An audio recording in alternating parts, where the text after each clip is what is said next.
এটা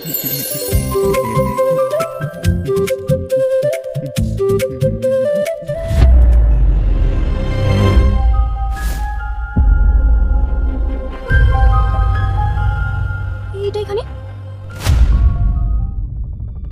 কি করে আসলো?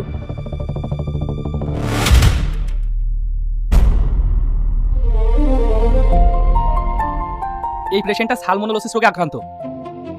পেশেন্টকে দেখে কিছু বুঝতে পারছো? একে স্কুলে পয়জন করা হয়েছে। দিনের পর দিন ওর শরীরে ব্যাকটেরিয়া প্রবেশ করানোর কারণে ও আজ বিকলম্ব হয়ে গেছে। স্যার, এটা কিভাবে সম্ভব? হয়তো ওর ফ্যামিলিরই কেউ এটা করেছে। তার মানে ওর এই অবস্থার জন্য ও ফ্যামিলি লোকে নেই, ওরাই ওকে মারতে চায়। কিন্তু কেন?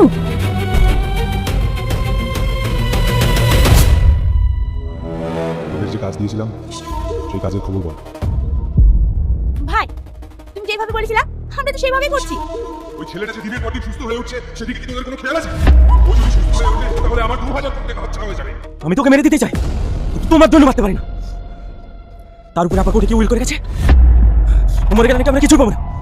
সুমিতা, তুই ওকে চুপ করতে বল। কি বলছে নিজেই জানে। ভাই, তুমি একটু শান্ত হও। আমাকে কি করতে হবে বলো, আমি সব করবো। নূরের সুস্থতার পেছনে প্রধান হাতই হচ্ছে ওই মেয়েটা। ওই মেয়েটা যদি জানতে পারে 2000 কোটি টাকার মালিক, তাহলে ওই মেয়েটা ওর কোনোদিনই সাথ ছাড়বে না। তার থেকে ওই মেয়েটাকে বলে দে কাল থেকে আর ওকে কাজে আসতে হবে না। আমি ডাক্তারকে বলে দিচ্ছি ওকে ইঞ্জেকশন দিয়ে যেন প্যারালাইজ করে ফেলে দেয়।